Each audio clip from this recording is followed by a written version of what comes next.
अम्मा बाद फ़क़द क़ाल अल्लाहु तआला फ़िल क़ुरआनिल मजीद वल फ़ुरक़ानिल हमीद अम्मल्लज़ीना सुईदू फ़फ़िल जन्नति ख़ालिदीना फ़ीहा व क़ाल अल्लाहु तआला फ़अम्मल्लज़ीना शक़ू फ़फ़िन नार। मोहतरम हाज़िर, अभी मैंने आपके सामने कुरान मजीद की 2 आयतें पढ़ी है। इसका सारे साथ तर्जुमा है, जो लोग खुशकिस्मत व जन्नत में हैं, जो हमेशा इसमें रहेंगे, इसी तरह जो लोग बदबख्त व जहन्नम में हैं। इस दुनिया रंग बहू में जब इंसान आगे खोलता है तो दुनिया उसे चारों तरफ से घेरना शुरू कर देती है। जिस तरह कुएं का मेंढक ये समझता है कि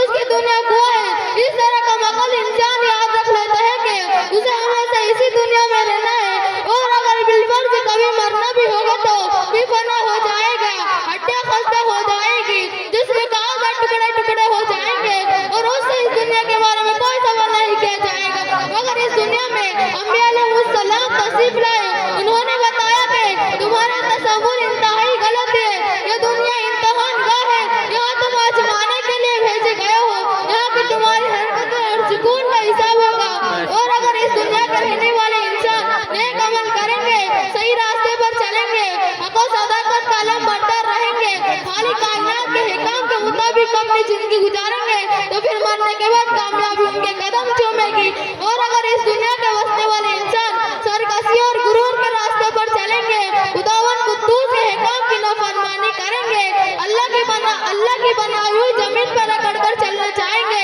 जुल्म और सितम की चिंगारियों से अपने भाइयों को जलाना